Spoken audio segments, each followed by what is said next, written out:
Hello, I'm Liz Lumley and this is Finextra at Cybos, and today we've gathered a panel to talk about digital transformation in the payment space. So before we start our conversation, I'm going to ask our panel to briefly introduce themselves.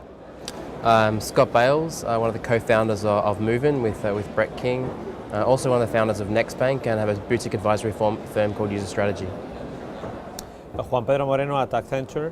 I am the Global Managing Director for the banking industry.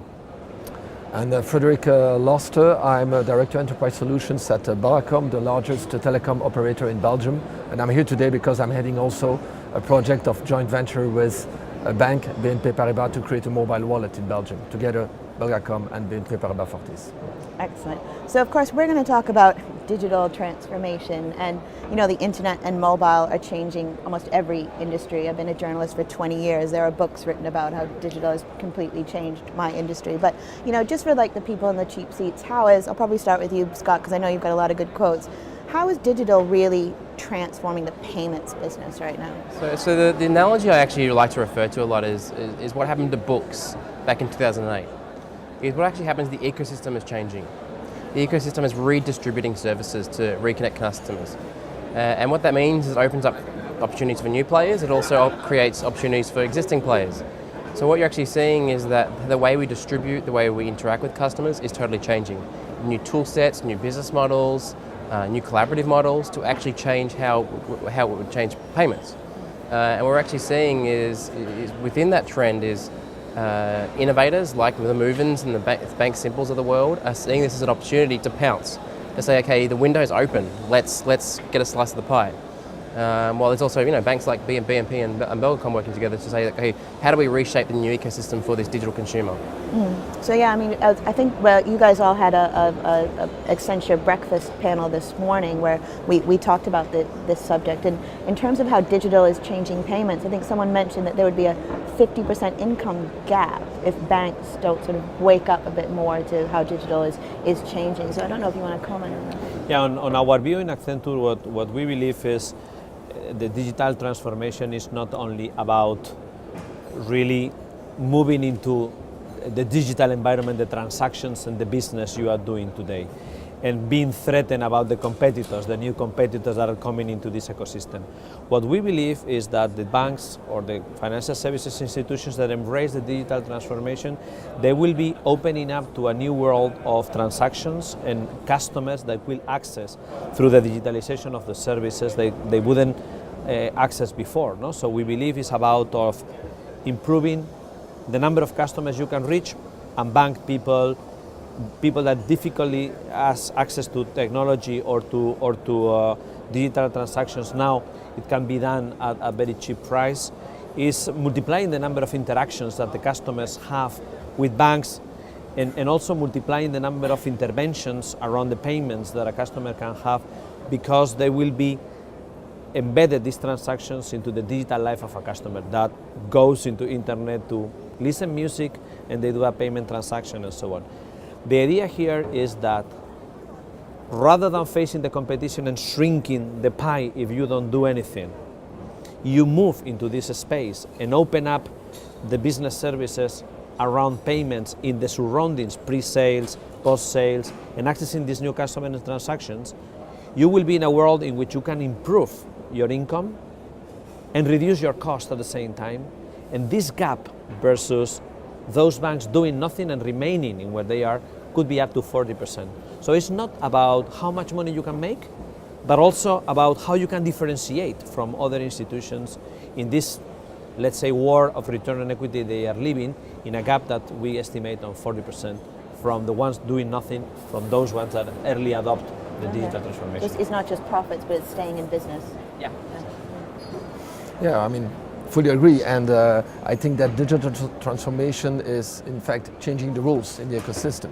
And look at the payment cards now with everybody has a phone, has devices, personal devices always connected, so you have alternatives to the payment through cards. Also in the acceptance world, merchants do not need any classic payment terminals to accept payments. You have a lot of different and other solutions, so you see more and more new players entering and jumping into that mobile payment domain. Over-the-top players telecom companies, payment scheme companies, retailers. So this is, of course, can be considered as a threat by the bank, but it's also an opportunity because everything is going to change, and I think that the banks have to open their mind and decide how can I surf on this as well and make the right alliances in this new ecosystem and this redistribution of the assets. So I want to talk a little bit about the banks, because banks are often accused of being very slow to change and embrace innovation. And you mentioned bookstores, and of course bookstores aren't subject to the same level of regulations that banks are, and books aren't as precious a commodity as your money.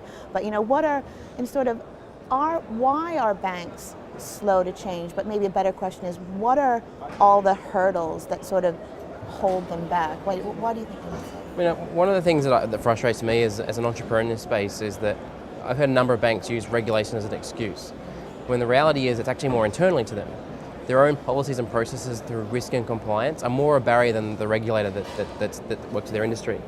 Is the other thing to realize is banks over a period of centuries have matured to a very, very mature engine today to create stability within our economies for good reasons. The challenge they've got though now is they are like these massive oil supertankers. The ones you see here leaving the Middle East every single day. And if you had to stop one of those in an emergency, you pull the emergency brake. It takes 13 kilometers for them to stop. So actually asking a bank to change is like an oil tanker saying, I need to turn around. It's saying, what do we need to do strategically in this space to actually respond to this change? So we don't go where Borders and Blockbuster and Encyclopedia Britannica and Kodak have gone over the last 10 years. 4 or 5 players that have actually been completely disintermediated, not because anyone's innovated better, it's just, as we said, the rules have changed, the ecosystem has changed. So banks, yes, they are slow, but for good reason. But there's also the opportunity for them to sort of catch up as well. So, if banks are, of course, that oil tanker, what are the strategies to help them respond, to stop and change and turn quicker? Yeah, first of all, I would like to on defense of the banks, to tell you that banks is an industry based on information and technology. So they have been innovating in digital, I would say forever, not in the digital space we are talking about today, but I think banks by nature are in the digital and the information business. And I think what we are observing now and as a strategy to compete in this new world is that they need to give up on 2, let's say, mantras that the banks were living, which the first one is the information they own about the customer is the most valuable thing. So they try to protect that and leave it in a, let's say, vertical integrated way, where all the information resides on the bank, is managed internally. I think today, the digital worlds open up the opportunity to use a lot of external information that enrich the bank processes, understanding better the customers, better evaluating the risks, being able to access in a much more effective customers. And this is really a transformation driver. The other one, as you mentioned earlier on, is really embracing the ecosystem. Banks tend to be in a vertical integrated way, thinking that the more they protect the business, integrating all the pieces, that would be better for them. I think this is an opportunity that we are discovering now, that for the banks to break up the value chain and being part of this ecosystem and putting the banks in pieces inside of the digital cycle or the digital life of the customers is probably a much better opportunity to capture new revenue pools and new business opportunities rather than keeping in this vertical integrated world. So to your question, a strategy is probably being more open, be part of the ecosystem, clearly, and the other one is really embracing the information out there to improve the processes internally of the banks. Okay. I'm fully in line, because I think that all the banks, of course, they have to manage this transformation. It's a big transformation. Before, the customer to have a relation with the bank was going to the branch. Now they are on internet, etc. And the cost structure of a bank is not adapted to that, so they have to take big decisions right now. And there are only 2 options. Option 1, they continue in the classic way, okay, more digitalized, but they own everything. They have the account, they have the ID of the customer, and they manage a transaction from A to Z inside. Option 2, they are open to a new concept that, okay, a transaction can start over there, finish over there, and in the middle you have interaction with other players. So for authentication, not within a bank, but a third party managing authentication. It's a taboo today for a bank. And couponing also go beyond payment. add couponing, ticketing, loyalty, and have a full end-to-end experience for the user. This is, of course, the option we want to push as a telco. This is also the option that we discuss with different banks. And as I heard, it's true that sometimes when we discuss that with banks, we have the impression that we are speaking another language. It's Chinese, and they say yes, so they are clearly in option one. But with other banks, they hear that, and this is exactly what happened with BNP Paribas Fortis in Belgium.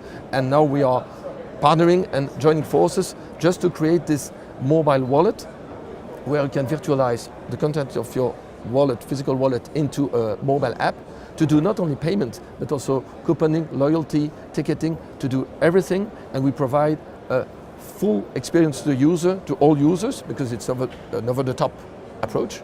It's a mobile app. And you also offer the right tools to merchants to enrich their mobile apps through our APIs, because I think what is important, we heard that the word open ecosystem, and I think another key word, an important word, is open APIs. Open APIs for the merchants to reach a payment means, or to reach couponing, to reach ticketing, etc., in a seamless experience for the user. I think it's important, like, I know I'm harsh on banks a lot, but it's to realize there are actually banks out there that are doing the right things. Yeah, who are they? And the likes of the BBVAs, with their ventures business, Commonwealth Bank in Australia, where they're saying, okay, look, we're not going to protect the mothership. The oil tanker can continue in its momentum as it is today, but we're going to get this like skunkworks team. They're going to jump in a little Sea-Doo, and they're going to jump off the side, and they're going to go and learn some lessons from this digital world to bring back in time.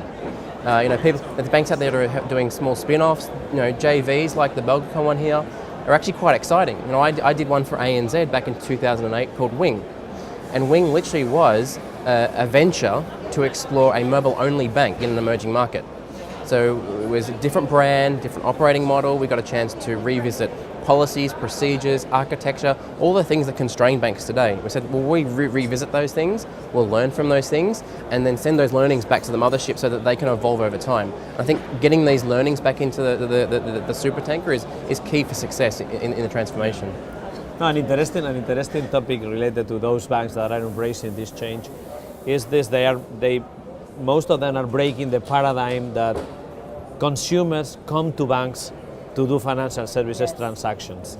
I think there are many banks realizing that consumers don't want to go to banks. Consumers don't want to go to websites of the banks to do transactions. Consumers do transactions wherever they enjoy doing things, in internet, in video games, in a shop, in a stadium. Banks need to go there. Need to be moving the transactions, the financial services offerings into where customers want to be. And if you want to embed the transactions, the financial services life into the customer's life, there is no other way than opening up to this ecosystem, partnering, offering your pieces of a small, tiny services in financial services, embedded into these pieces, and then the digital transformation comes. But it's breaking the paradigm that customers need to come to me rather than banks going where the customers are. Well, I'm gonna have a final question for all of you, because I think your discussion this morning took an interesting turn when talking about personal relationships and sort of the loss of personal relationships in the 20th century. And do you think that sort of banks are moving towards trying to recreate those personal relationships in the digital world? Is that the right movement to go down? So I was one that made that quote this morning. Is there's some pretty good data that suggests that if you're born between 1945 and 1985, you're one of the most disconnected generations in history. They're actually called the transactional. I mean, I'm in there as well. Yeah. You're basically the transactional generation, where everything was about globalization, efficiency. This is when we started outsourcing to India and the Philippines and to Mexico. We started almost dehumanizing all these businesses. And the story I like to reconnect people with is if you go back pre-World War II, and none of us obviously can remember that time, but back then you knew your banker by name. They knew you. They would recognize your face when you walked in the front door. They knew when your birthday was. Statistically, they probably came to your wedding as well because you want to borrow money off them before the year is out to buy your first home. Your greengrocer, again, they would recognize you by your name. They'd know your kids. They'd give you a free apple while you're browsing the fruit. They'd make recommendations on seasonal fruits, what's available today. The butcher, the same, your baker. All these relationships in your community were very, very strong back pre-World War II. We spent decades disconnecting those. And if you look at the industries or the companies that are really succeeding today in the digital world, they're recreating those communities and recreating those relationships.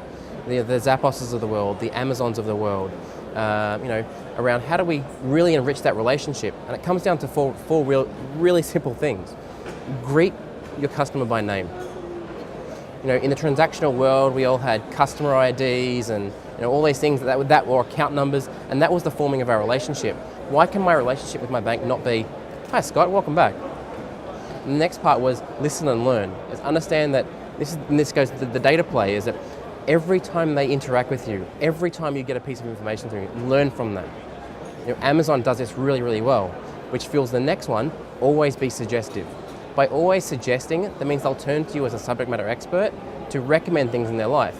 Amazon recommends the latest products based on your previous browsing history. Zappos will recommend the coolest shoes or deals. And the last one, which is really, really simple, be appreciative. Genuinely appreciative. Thank the customer for doing business with you. And those four, that's what makes those relationships back pre-World War II so strong and so empathetic. And you look at these businesses that are thriving today, they're doing that. Do I think banks are doing it? They do it in private banking, not very good at consumer banking. Yeah, so as a final thought, how do banks recreate that personal relationship? Yeah, I think two facts on that. One is that today 10,000 customers in a social network could ruin the reputation of a bank in 20 hours. And this is really something that banks need to live with today. The other fact is that probably in the network out there, you can find more information about your customer than what you could get after 20 hours of continuous conversation with a client in a studio like where we are today. This is all about data today. And I think recreating relationships is very linked with this new concept of analytics world that we can consider as a threat. Many data out there about us, but you can also consider it as an opportunity to fine-tune relationships, better understanding customers. Same way, whenever you go to Amazon and you find very interesting that Amazon suggests you to buy a new book, and you say always, "Oh, right, I like that book that I am suggesting." Why not? The data available about us will enrich the relationship we have with the banks, making more effective the contact, making sure that the number of interactions and interventions in our life for the bank are more efficient and focusing on things we are interested in, and also the information that will enable us to provide better and cheaper services to us. So data is the name of the game from my point of view, and analytics would be a way to wrap up the new relationships around the customers in the digital world. Yes, fully agree indeed. I like the approach of rebuild the relationship between the banks and the customer, and indeed the analytics will be the basis to do that, and then how you interpret all the information to recreate this relation will be a key point. But we have to use analytics with that goal in mind, and certainly not because sometimes we hear some use cases based on big data, and I take this information, sometimes for very intrusive use cases or things that should not be really realized with analytics, because we have trust relation with the customer. When I say we, it's a bank, it's a telco, we are local. We have to keep this trust with the customer, and we have to use all customer data to ease people's life or to provide extra services, but certainly not monetize this info without the consent of the customer with third parties. And we have to keep that line, because this is also, I think, a key differentiator versus other players and other top players. Okay, great. Well, I think we could probably talk about this for hours, but I want to thank you, gentlemen. Thank you very much. Thank you.